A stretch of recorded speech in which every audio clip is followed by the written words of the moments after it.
Okay, today I'm gonna talk about the Cayman Island Economic Substance Act and the RQFII investment policy. But firstly, I need to thanks for the Dalian Commodity Exchange for this opportunity, and our host also is our headquarters, the Nanhua Futures, to give me this opportunity to make a very brief introduction of the Cayman Island newly coming the economic substance law and the RQFII investment. So I also want to thank to Jamie. She has already provided a very detailed and a comparison from the old policy to the current one. And okay, let me have the full screen first.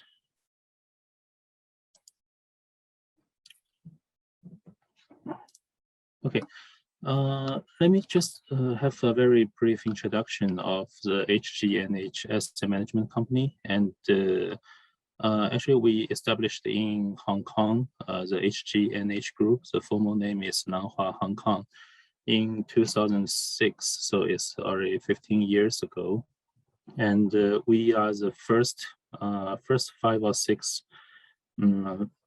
company, which approved by the Chinese regulator, and to come into Hong Kong to establish the overseas branches. And our mother company as Nanhua Futures, and I think everyone here is knowing that it's one of the oldest, the mainland China Chinese futures broker company, which is established in 1996. And 2 years ago, Nanhua Futures also became the first futures company listed into the Shanghai Stock Exchange, and it also received a AA rated, which is the highest rated in the futures industry. So 15 years ago, when the Nanhua Futures firstly coming to Hong Kong as the first overseas branches, then after the years of development, we have apply for many different license and the sub-company all over the world. So in Hong Kong, we have security and futures, asset management, and advisory. So we have many different license, and we also established the sub-company in Singapore, which also is the clearing member of the Apex Exchange and the SGX Exchange. We also have the sub-company Nanhua USA in Chicago based. So it is the first active clearing member of the CME group. And we, 2 years ago, we just launched the London office, which is a member of the LME group. So we basically has been built a 24 hours from different time zone, from Chicago to London to Hong Kong. So it's like a circle, and we are the member and clearing member for more than 15 different global exchanges. And also we also provide the exchange, the clearance business for service for the Chinese background broker who just came into Hong Kong, or some already existing in the local brokers. Okay, for our asset management company, we established 10 years ago. And once our license has been proved, we have applied the RQFII qualification from the SAFE, the Chinese regulator. And after a decade of development, our mainly focus on, I think, on 4 different areas. The first one is like the managed account, which is regulated by the Hong Kong SFC. So we have experience on some IPO project or service of the professional investor, which is a one-to-one professional service. And the second one is the fund management. So we have established a Cayman-based SPC, segregated portfolio company, 6 years ago, which is 100% owned by our asset management company. From then, during the past 6 years, we have the experience for running more than 10 different private Cayman funds, and with all kinds of different strategy. And we are focusing to mainly in the Hong Kong market investment and the Great Pacific Asia investment, which is our the strengths. And the third area is the QFII business. So which is the which we do, I think, is because we are the very first to get this qualification in Hong Kong. I think it's number 50, because just 1 year after this policy has been announced by during that time the Vice Premier, Mr. Lee. So after 1 year, we get this license, and during that time, the annual. So we have been provide service to many different foreign institutional clients to provide an opportunity to invest into the domestic mainland China. So the last area is the so it's kind of advisory business. So we have the Type 4 and Type 9 SFC regulated activity license. So we can also be the investment advisor for those funds, hedge fund. We are not, which is not managed by us, but we can certainly provide our ideas from many different areas, because our group have, for example, the security company have their studies of the Hong Kong stock market, which is one of the strengths. Okay, so let me go into the main point.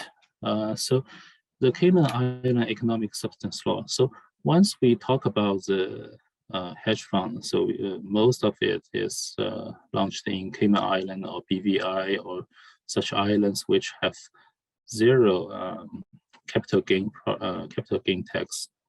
But during the they have doing this for almost 20-30 years, but during the I think from the 2019, which under a great pressure from the European Union and the United States, which they threat to make the Cayman and BVI into the ban list, since if they do not follow some standards, then the regulator of the Cayman and all over those islands, they have been forced to make some improvement. So this is the background of the economic substance law. So the main point is they need to, for those companies registered in Cayman, they need to demonstrate that they have sufficient economic substance in Cayman to show that they should not be taxed elsewhere. So since this economic substance law has been announced 2 years ago, we can see, I'm assuming that 90% of the hedge fund management company has been deregistered, and the reason we can continue to see.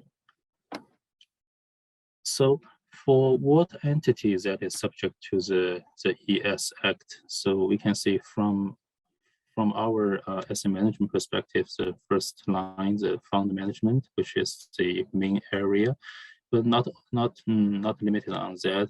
There's also many kinds of things like the intellectual property holding or distribution service center or holding company, which is another big shot. So those kind of companies, they are related and affected by this newly announced ES Act.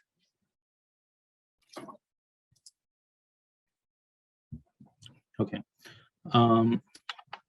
but by this ES Act, and they need to be directed and managed in Cayman, and they need to show their core income, which is related to general activities in Cayman, and having the employee having the business office and their directors, their meeting and their physical document to be saved in local Cayman. So after all of that new requirement, so that's why 90% of the company does not meet the requirement, because before this ES Act, most of companies just register in Cayman and then make a, they can use the registered lawyer's office as a PO box to actually, they just mix a name in there and they're doing the business certainly outside of the Cayman.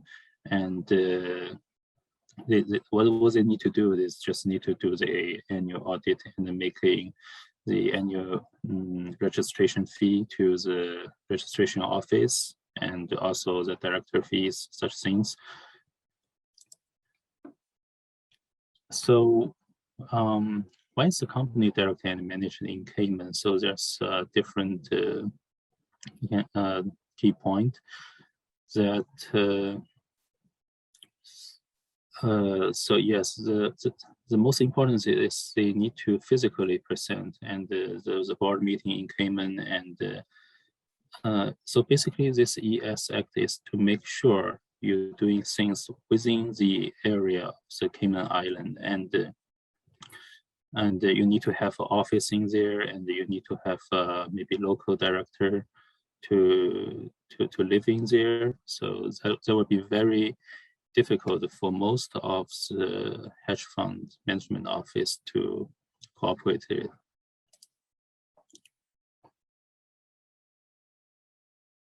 Yes, and there's a co-income problem. So,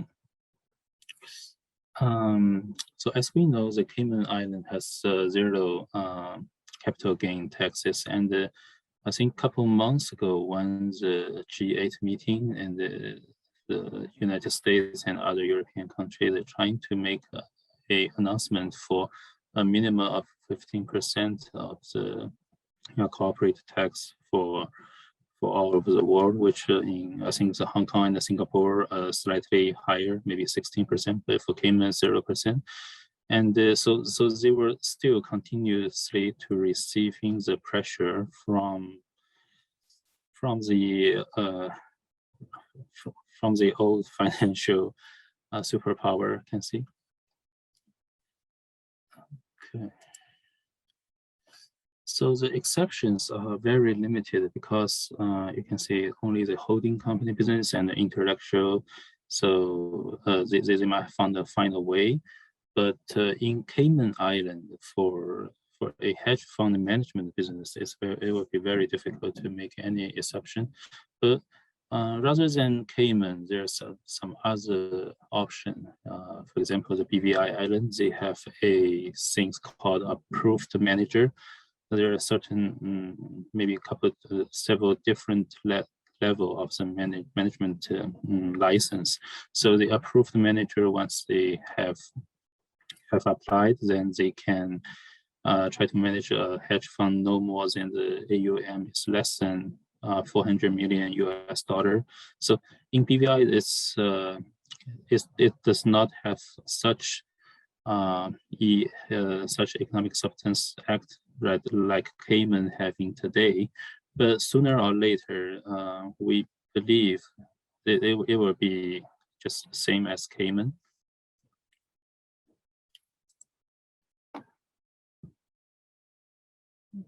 Okay, so this is the consequences if you violate the Cayman economic substance law. So we can see the cost for having a Cayman hedge fund management company became very, very high and very difficult to fulfill the requirement, especially the physical appearance requirement of the Cayman Islands. So currently, most of the company in Cayman Island has been deregistered as a becoming a normal company, and some of the management company moved to BVI, and some other different region who still do not have such an act like Cayman, but maybe after 2 or 3 years, it will be just as hard as Cayman. So like the HGNH asset management company, we have a Type 9 license, so we are certainly be fully licensed. So once we get the SPC company in Cayman, 6 years ago, we managed all the Cayman fund we launched, and we also doing a lot of advisory service for some other fund. Okay, so let's move to the RQFII section, and I think Jamie has introduced a lot of details and the comparison, and so my perspective will be slightly shifting to more, from the regulation explanation to a more practice way, and like how this business is going and what's the different if you're using RQFII rather than those connection service which established during the past 10 years. So so as Jamie said, right now after 9 months ago when the new policy has been announced, so there's no quota right now, and we can see the QFII and RQFII are basically equivalent. So before the QFII has been launched 2002, which is almost 20 years ago, only the big institution, very large institution, overseas institution, who can apply the QFII. But that limited the number of the QFII, also limited the scale. So 10 years later, so in 2011, when the RQFII has been announced, it allowed a much smaller foreign institution to become a qualified institutional investor to move into the China. So from that point, the HGNH became the RQFII. And Hong Kong is I think it's the center of not only the RQFII, but also the offshore, the CNH, the RMB center. So for the RQFII business, Hong Kong is naturally became a center of this kind of business.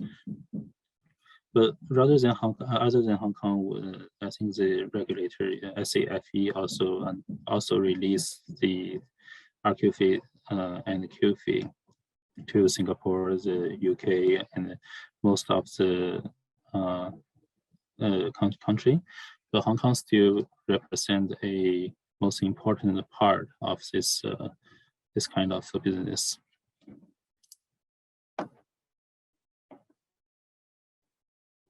Okay, so before the QFII and RQFII announced, so for example, before 2002, there's a very, very limited way to allow the foreign investor to invest into the domestic China capital market, because even now the Chinese capital market are still not fully internationalized, but we are trying to be internationalized. As we can see, the Chinese government has announced tons of new policy each year. I think the most recent one is to allow the foreign company holding 51% or more shares for the financial institution in mainland China, which means like the big companies, or the international bank and the hedge fund. Right now, they can doing the mutual funds business. They can doing the commercial banking business. They can holding a security company or even a futures company in mainland China. Not they were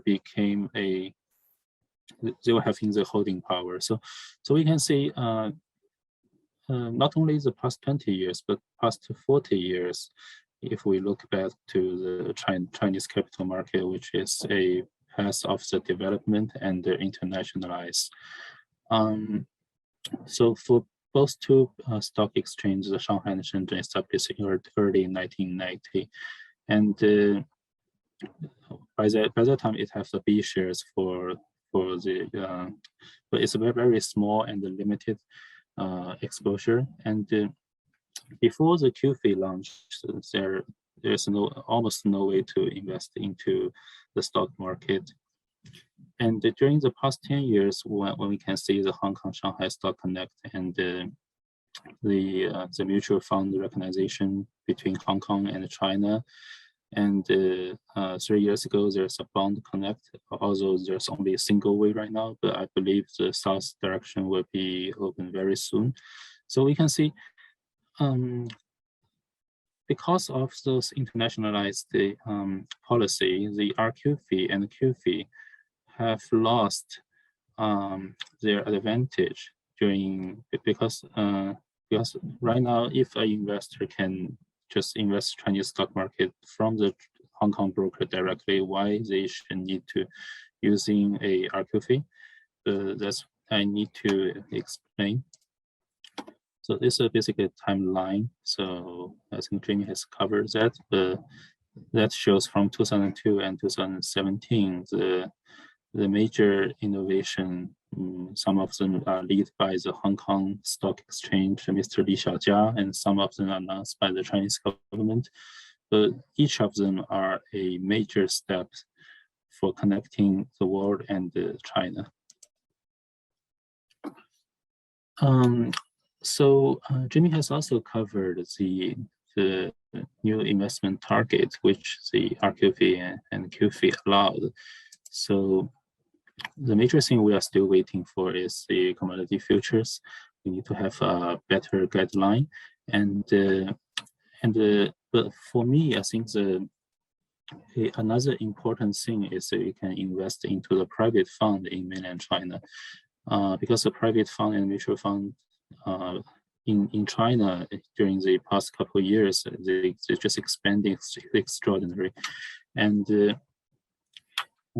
for the foreign investor, because they have a lower cost for financing, maybe only 2%, and if they invest into the China, and they can have comparatively, they have a lower cost for their source of money.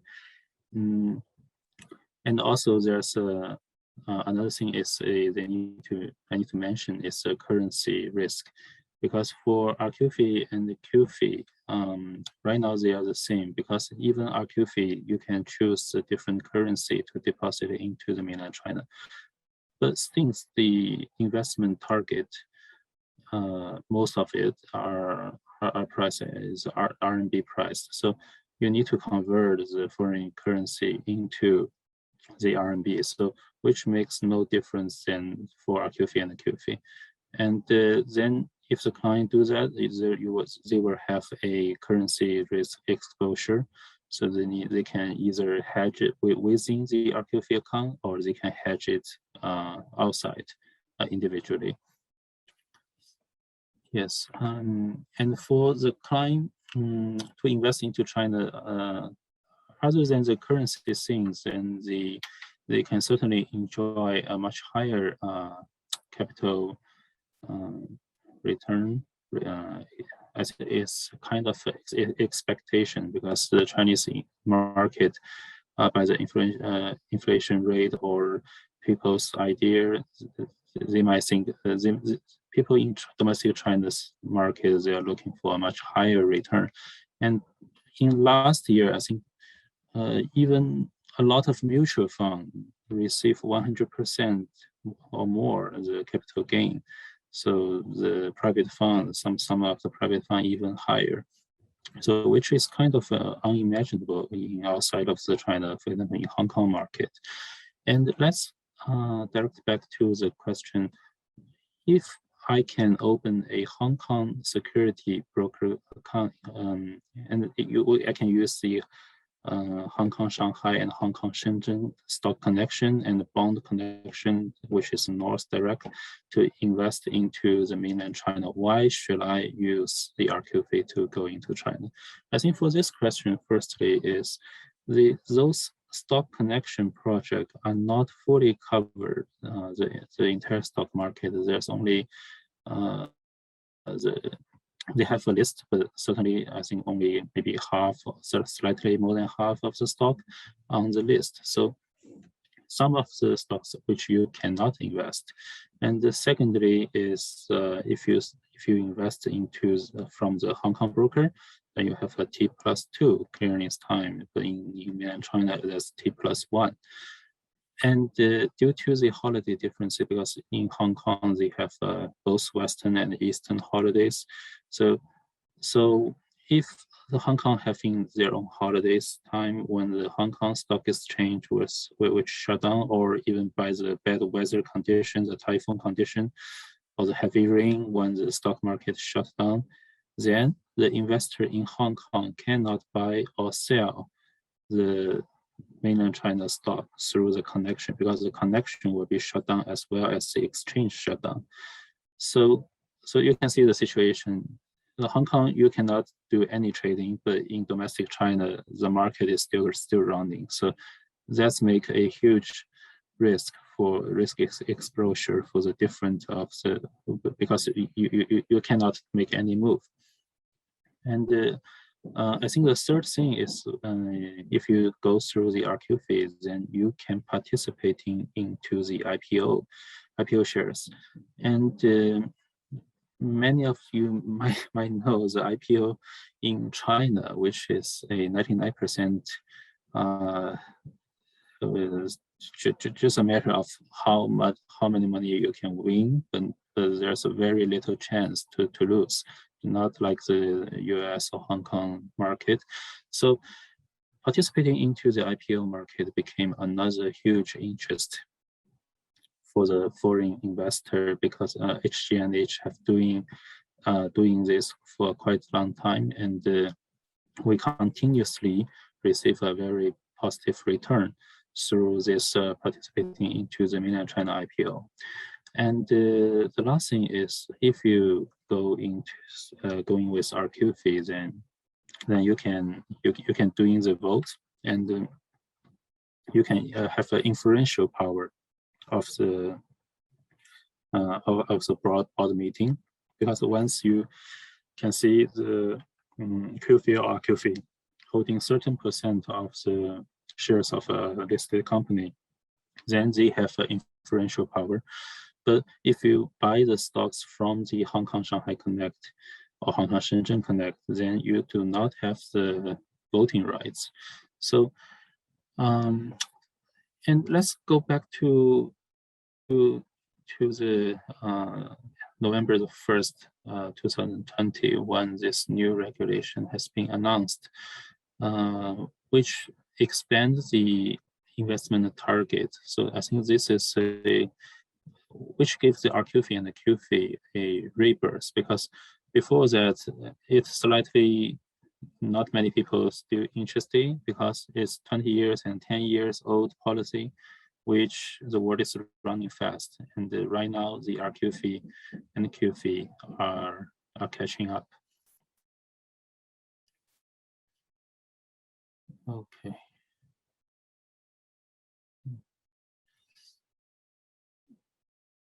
Okay, so also you can also visit the CSRC or SAFE's the regulator's website to download the full details, both in Chinese and English, for their new announcement and the new policy. Okay, so right now I want to talk about the onboarding procedure and how this things works. Because RQFII business is regulated by the Chinese government, SAFE, and but in Hong Kong, as we HGNH is a Hong Kong SFC regulated entity, then we also need to report to the Hong Kong SFC. So the RQFII management account in the respective of the Hong Kong SFC is just a management account business. So for example, once a client, they need to they're doing the onboarding, then we first doing a KYC, usually take 2 weeks. After the KYC complete and the professional investor certification has been done, then we will open a custodian bank account in mainland China. Usually this only takes less than a week, less than 1 month. So usually 2 to 4 weeks to open a individual management account, custodian account. So everything is segregated. You can see from the custodian side, and so I can see if everything goes smoothly, then from the KYC to the final investment, it will only take around 6 weeks or less. So which is giving a flexibility to the overseas clients, because sometimes the Cayman fund usually take much longer time. So HGNH group not only open for the QFII, we are still looking for the corporate opportunities for having launch a hedge fund or doing the investment advisory things. So so this basically is what I want to say today. So if you have further question, you can either contact the Nanhua Futures, the international department, or you can just contact directly to me, which is our Hong Kong asset management branch. Okay, thank you for